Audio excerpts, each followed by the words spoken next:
Bonjour à toutes mes bien-aimées. J'espère que nous allons toutes bien par la grâce du Seigneur. J'espère que la nuit a été. J'espère que le Seigneur a veillé sur chacune de nous et que nous nous portons toutes bien par la grâce du Seigneur. Nous allons prier exceptionnellement par le livre du Psaume 1. La Bible dit dans le livre du Psaume 1, « Heureux l'homme qui ne marche pas selon le conseil des méchants, qui ne s'arrête pas sur la voie des pécheurs, qui ne s'assied pas dans l'assemblée des moqueurs. » Déjà au premier verset, ça c'est un psaume de David. C'est le roi David, l'homme selon le cœur de Dieu, qui l'a écrit. Il nous fait la description de 3 catégories de personnes qui nous parlent de leur conseil, c'est-à-dire leur avis. Il nous parle des méchants, il nous parle des pécheurs, il nous parle des moqueurs. Le méchant, c'est celui qui n'a pas encore été justifié par l'Esprit de Dieu. Le méchant, c'est une personne qui vit dans l'iniquité, qui vit dans le péché. Le pécheur, comme son nom l'indique, c'est une personne qui vit selon ses penchants, selon ses propres conseils, qui ne tient pas compte de la vie du Seigneur.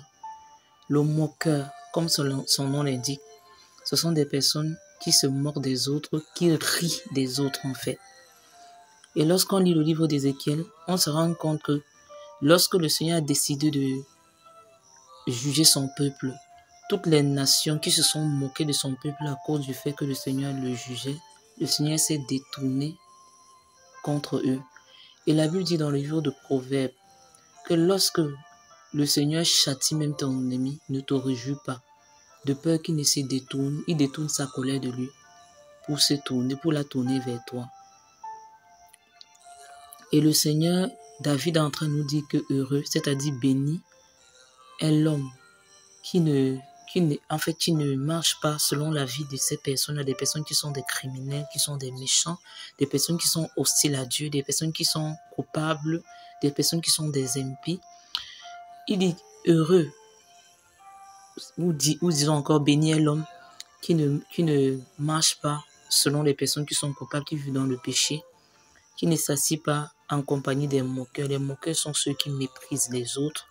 Les moqueurs sont des personnes qui se glorifient. Les moqueurs sont des personnes qui ont une trop haute opinion d'eux-mêmes.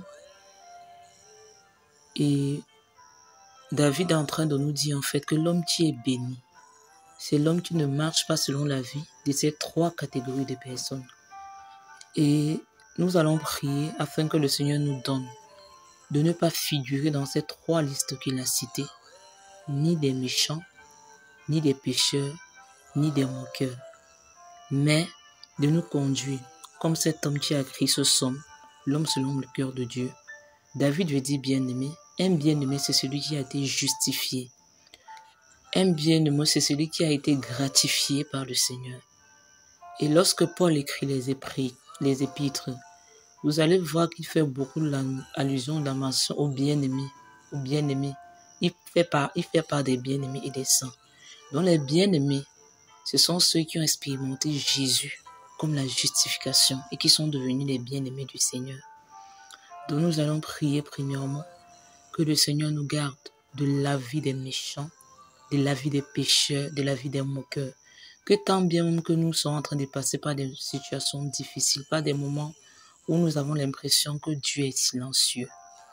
Que le Seigneur nous garde d'aller chercher la vie des moqueurs, des méchants, ainsi que des pécheurs, mais de continuer à lui faire confiance. Parce que le silence même de Dieu est une voix. Le silence même de Dieu prouve que le Seigneur nous entend. Père éternel, nous te bénissons, nous te rendons gloire. Parce que Père éternel, nous étions comme des impies, nous étions des méchants, des pécheurs et pécheresses, des moqueurs. Mais il t'a plu, Père éternel, dans ton grand amour, de manifester ta grâce et ta faveur à notre égard. Tu nous as sauvés, Père éternel, pour que nous puissions marcher dans ta justice que tu nous as prêtée par l'œuvre de la croix. Père éternel, nous te bénissons. Père, tu nous fais part de 3 catégories de personnes que nous devons éviter si nous aspirons à la bénédiction. Les méchants, les pécheurs ou encore les moqueurs. Tu nous demandes de ne pas avoir la conduite de ces 3 catégories de personnes afin d'expérimenter la bénédiction. Père éternel, je prie au Dieu afin que tu nous accordes la grâce, Père éternel, de ne pas vivre nos vies en tenant compte de la vie de ces 3 catégories de personnes qui sont des personnes irrégénérées et qui ne peuvent nous donner que des conseils selon la chair. Et tu as dit, celui qui sème pour la chair moissonnera la corruption, c'est-à-dire la mort éternelle. Mais Père, nous voulons s'aimer pour l'esprit afin de moissonner la vie éternelle. Et s'aimer pour l'esprit, c'est faire toutes choses selon ta parole révélée.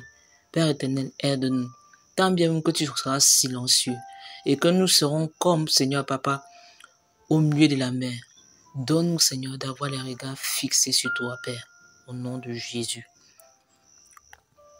Le verset 2 nous dit, « Mais qui trouve son plaisir dans la loi de l'Éternel et la médite de jour comme de nuit. » David nous dit quelque chose de fort. Il dit que l'homme béni, l'homme heureux, c'est celui qui prend plaisir en quelque chose. L'homme béni, l'homme heureux, ce n'est pas celui qui prend plaisir en sa femme, ce n'est pas celui qui prend plaisir en son enfant, ce n'est pas celui qui prend plaisir en son travail, ce n'est pas celui qui prend plaisir dans l'amitié des langues, mais c'est celui qui prend plaisir dans la loi de l'Éternel, dans la Torah de l'Éternel. Et la loi de l'Éternel, la Torah de l'Éternel, c'est quoi? C'est sa parole. Il dit, l'homme qui est béni, c'est celui qui évite la voie des pécheurs, mais qui prend plaisir dans la parole de Dieu, de jour comme de nuit.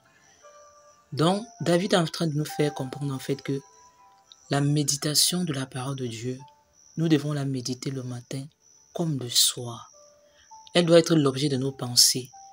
Et la Bible dit dans le psaume, « Fais de l'Éternel ton plaisir, il te donnera ce que ton cœur désire. » Autrement, fais de l'Éternel tes délices, il te donnera ce que ton cœur désire. Et le mot délice veut dire plaisir, veut dire Éden. Et on sait que Adam et Ève, les premiers hommes que Dieu a créés, ils étaient dans l'Éden. Autrement, l'Éternel était leur délice. Autrement, l'Éternel était leur plaisir. Et tant que l'Éternel était leur désir, leur plaisir, ils vivaient dans le bonheur et tout ce qu'ils faisaient leur réussissait. Pourquoi? Parce qu'ils étaient en train d'obéir au Seigneur. Et cette vie victorieuse et glorieuse a pris fin le jour où ils ont commencé à pécher, à désobéir. Donc, le Seigneur voudrait que de nuit comme de jour, sa parole demeure en nous, que nous ressassons, que nous trouvons notre plaisir, que nous la proclamons, que nous la méditons, que nous la murmurons, que nous la proclamions, que nous faisons toutes choses selon cette parole-là. Alors nous serons heureux, nous serons bénis. Il dit que l'homme qui ne marche pas selon le conseil de ces 3 catégories de personnes, qui prend plaisir ou son délice dans la parole de Dieu, il nous donne une autre manifestation de cet homme. Que cet homme-là, il est comme un arbre planté auprès d'un torrent d'eau. Donc, on se rend compte que tous les arbres qui sont plantés auprès d'un courant d'eau, la particularité de ces arbres-là, c'est que leurs feuilles restent toujours vertes. Leurs feuilles restent toujours vertes. Et ces arbres-là portent toujours de leurs fruits en leur saison. Ces arbres-là ne sont pas à bout de fruits. Ces arbres-là sont toujours en train de porter du fruit. Et leurs feuilles restent vertes.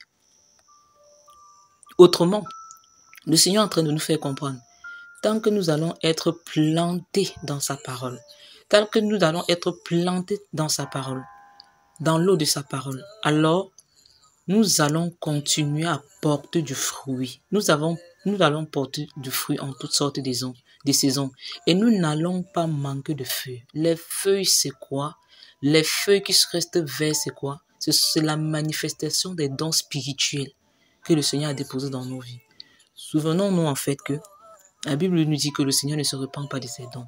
Ça veut dire que si nous sommes attachés à la parole du Seigneur, si nous prenons notre plaisir en la parole du Seigneur, nous ne manquons pas de fruits. Chaque fois que le Seigneur va venir, il va toujours trouver un fruit qu'il va cueillir et manger.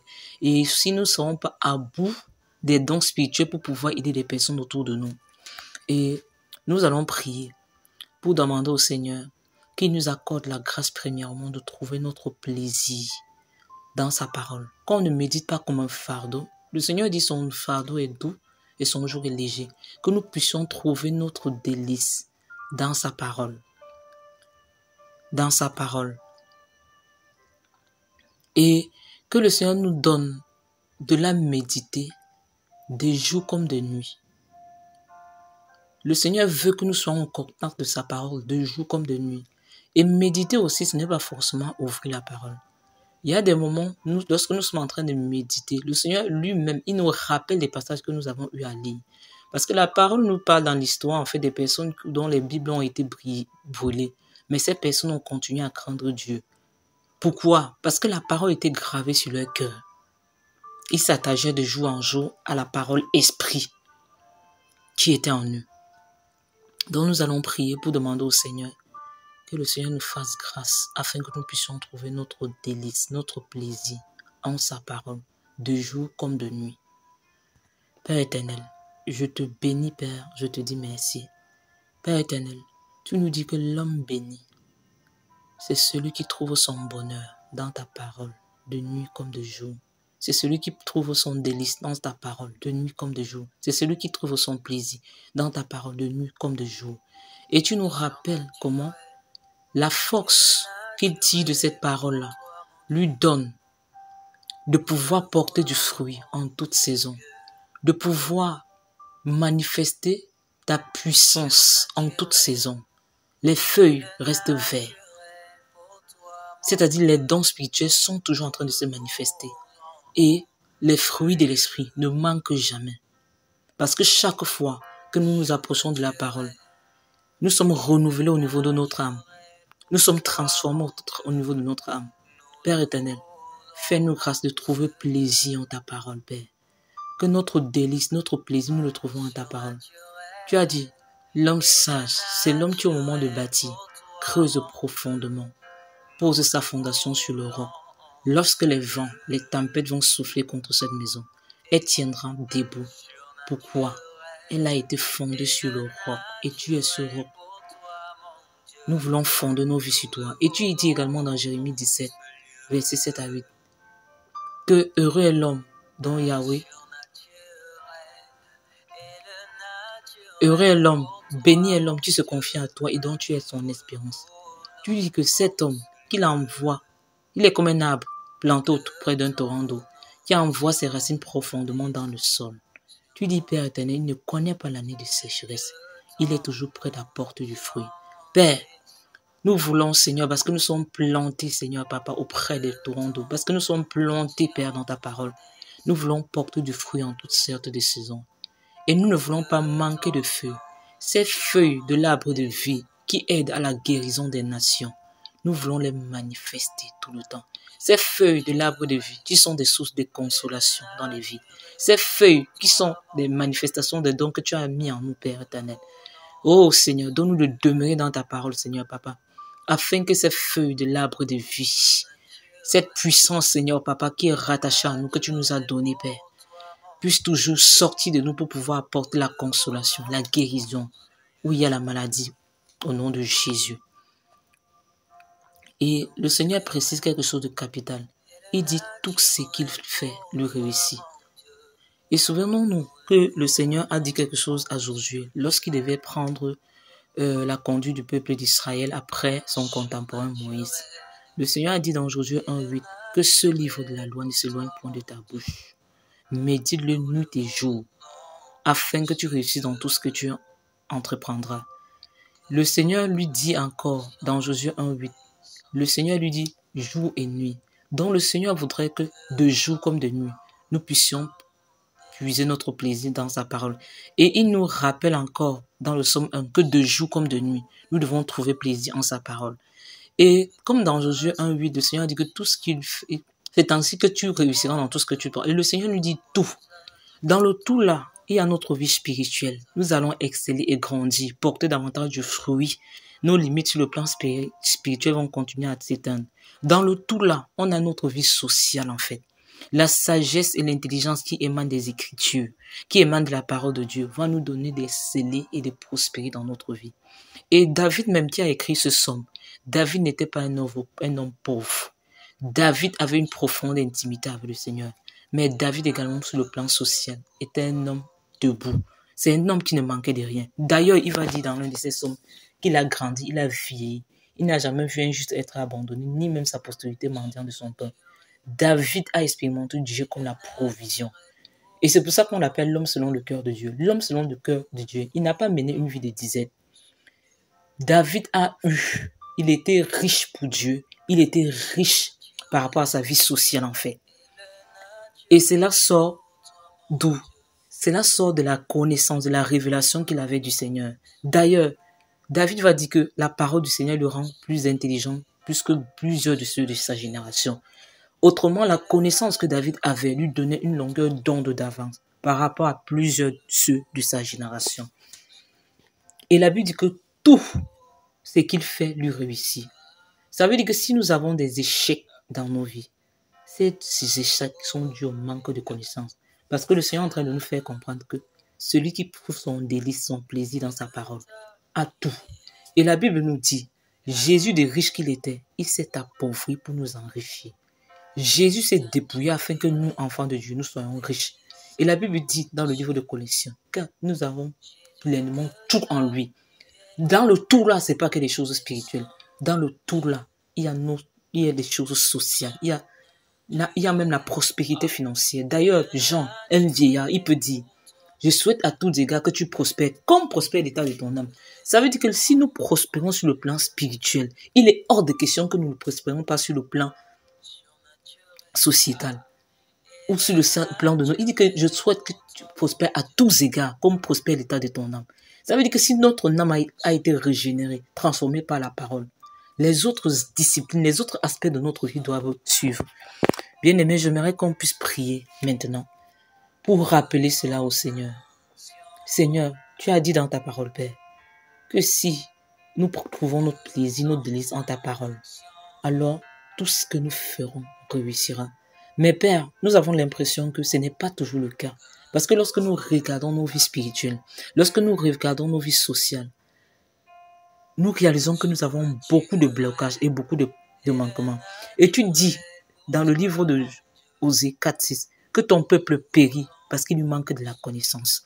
Ça veut dire que le peuple bien-aimé de Dieu, le peuple élu, à cause de notre manque de connaissance, se trouve en train de périr. Oh, tu as dit dans le livre de Psaume 82, j'ai dit vous êtes des dieux, mais vous mourrez comme tous les autres hommes. Quels autres hommes? Les hommes qui n'ont pas d'espérance, les hommes qui n'ont pas été justifiés. Nous qui avons été justifiés, mais nous mourrons. Nous mourrons. Et pourquoi est-ce que nous mourons? Parce qu'il y a une certaine connaissance que nous devons avoir, que nous n'avons pas. Père éternel, nous prions, Père, afin que s'il y a certaines connaissances que nous sommes appelés à avoir pour pouvoir exceller dans certains aspects, dans certains domaines de nos vies et que nous n'avons pas. Père éternel, nous prions afin que le Dieu de toute connaissance, tu nous l'accordes. Afin que le Dieu de toute révélation, tu nous révèles cette connaissance-là qui sera une illumination, qui sera un éclairage pour nous, Papa, par rapport à certains aspects de notre vie où nous expérimentons la stérilité, Père éternel. Car tu n'es pas un Dieu stérile. Tu es un Dieu de multiplication, tu es un Dieu puissant, tu es un Dieu de prospérité. Et d'ailleurs, tu dis dans ta parole, par ton fils Jean, que tu souhaites que nous prospérons à tous égards, comme prospère l'état de notre âme. Il est hors de question que notre âme prospère et que les autres aspects de notre vie ne prospèrent pas. Papa, donne la connaissance dont nous avons besoin pour prospérer dans les autres aspects de notre vie, Père, au nom de Jésus. Nous allons continuer les prier. Laika braika de bruskondolo maika da masaka. Sinda laika boya bruskanti de moshkandara ya basaka. Lika ya maskontolo maika de busukuro ya maskande de mosika. Papa, tu es merveilleux. Papa, tu es glorieux. Papa, tu es exalté. Papa, tu es élevé. Papa, tu es acclamé. O raika moskondolo maika da masinda da mashki de bosaika. La Bible continue dans le même psaume en disant, il n'en est pas ainsi des méchants. Ils sont comme la paille que le vent dissipe. C'est pourquoi les méchants ne résistent pas au jour du jugement, ni les pécheurs dans l'assemblée des justes. Car l'Éternel connaît la voie des justes, et la voie des pécheurs mène à la ruine. Le Seigneur donne une exception parmi les 4 versets qui suivent. Il nous dit en fait, cette promesse qu'il vient de donner, il parle d'une bénédiction qui est conditionnée par certaines exigences. Éviter le conseil des méchants, des pécheurs et des moqueurs. Et il nous donne aussi, il parle de l'exigence selon laquelle nous devons trouver plaisir en sa parole, nuit et jour, méditer, afin de pouvoir réussir. Et le Seigneur est en train de nous faire comprendre que les méchants, les moqueurs, les pécheurs, ce n'est pas ainsi pour eux en fait. Ce n'est pas ainsi pour eux. Pourquoi? Parce qu'ils n'ont pas une fondation. La véritable fondation sur laquelle ces choses marchent, c'est Christ. Or, le pécheur, le méchant, le moqueur, c'est celui qui n'a pas encore expérimenté la justification par l'œuvre de la croix. Et c'est pour ça que le Seigneur dit en fait que ils sont comme la paille que le vent dissipe, la paille que le vent emporte. Donc, c'est-à-dire, n'importe quelle situation compliquée en fait, ils viennent à eux, viennent les emporter comme un tsunami, car ils n'ont pas de racines. Ils ne sont pas fondés sur quelque chose qui peut même les détenir en fait. Et c'est pour ça que la Bible dit qu'ils ne résistent pas également au jour du jugement. Pourquoi? Ils n'ont pas connu la vérité, ils n'ont pas connu la fondation par excellence qui est Christ, qui devait les donner de résister au travers de la connaissance que le Seigneur les a donnée. Et la Bible dit également, ces pécheurs-là, même dans l'assemblée des justes, ils ne peuvent pas résister. Donc, le Seigneur est en train de nous faire comprendre que nous devons être du camp des justes en prenant le plaisir dans sa parole et éviter d'être méchants. Que si nous fondons notre foi sur sa parole, la réussite est la nôtre. Mais si nous choisissons une autre voie, l'échec est la nôtre en fait. Et non seulement nous allons échouer dans cette vie, mais nous allons continuer notre éternité dans le feu. Nous allons encore prier un dernier sujet pour dire au Seigneur que le Seigneur nous fasse grâce. Nous qui avons connu la vérité, afin que nous continuions de demeurer dans la vérité, afin que nous continuions de marcher dans la vérité, afin que nous n'empruntons pas la voie des moqueurs, des méchants.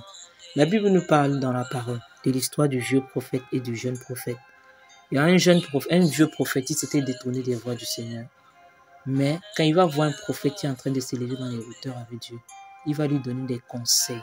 Et ces conseils vont détourner ce jeune prophète de la voie du Seigneur. Et la finalité de ce jeune prophète, c'était la mort. Pourquoi? Il a désobéi. Et toute conséquence de la désobéissance au Seigneur, tout péché mène à la mort. Et il en est mort. Non seulement il a perdu le privilège qu'il avait d'être un prophète de l'Éternel, mais également à cause de sa désobéissance. Parce qu'une personne qui meurt dans la désobéissance, ce n'est pas pour le ciel. Donc nous allons prier afin que le Seigneur nous aide. Il en a une chose de commencer avec Dieu, mais il a une autre chose de terminer, d'achever sa course dans la crainte du Seigneur. On va véritablement prier que le Seigneur nous garde sur le chemin de la vérité, que le Seigneur nous garde des conseils qui ne sied pas selon la vérité, que le Seigneur nous garde que le Seigneur nous garde de toute forme de méchanceté, que le Seigneur nous garde afin que nous continuions à être des bien-aimés en fait, qui allons appeler et qu'il va répondre. Père éternel, nous te bénissons, nous te rendons gloire. Père éternel, tu nous rappelles encore, Seigneur Père, que cette réussite que tu nous donnes par l'obéissance à ta parole, tu ne la donnes pas à ceux qui désobéissent. Tu ne la donnes pas à des personnes qui sont méchantes et qui ne te connaissent pas. Tu nous rappelles, oh Seigneur Papa, que ces personnes qui sont méchantes et qui ne te connaissent pas, Seigneur Papa, ils ne pourront jamais résister lorsque tu vas te lever sur ton trône pour pouvoir juger les vivants et les morts. Pourquoi? Car ils n'auront pas été teints du sang de l'agneau, du sang qui justifie. Père éternel, nous qui avons eu la grâce, Seigneur Papa, de connaître ces vérités, Papa, donne-nous de demeurer, comme tu pouvais dire à l'église des Philadelphie, que ce que tu as, garde-la jusqu'à ce que je vienne, de peur qu'un autre ne prenne ta couronne. Tu pouvais dire de l'église de Philadelphie que cette église a peu de puissance, mais elle a gardé ta parole. Et tu pouvais conseiller à cette église-là de garder cette parole jusqu'à ce que tu viennes. Père éternel, comme l'église de Philadelphie, Philadelphie veut dire amour fraternel, Père. La vie, ça veut dire bien-aimé de Dieu. Père éternel, comme nous sommes tes bien-aimés, nous voulons conserver, nous voulons garder jalousement ces choses que tu nous as données, Père, afin d'être dignes de pouvoir souper avec toi, Seigneur Papa, à la table des noces. Père éternel, garde-nous dans ta crainte, Père éternel. Papa, nous avons commencé. Nous ne voulons pas être comme les Galates qui ont commencé par l'esprit et qui en ont fini avec la chair.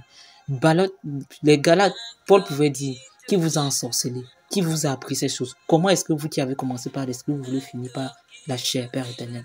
Père, nous ne voulons pas être ceux qui commencent bien, mais qui ne meurent pas dans la gloire. Mais nous voulons que nos œuvres continuent de parler, même lorsque nous ne serons plus là. Parce que ceux qui meurent en toi, leurs œuvres les suivent. C'est au nom de Jésus. Père, merci pour ta grâce. Papa, sois élevé, sois acclamé. Au nom de Jésus.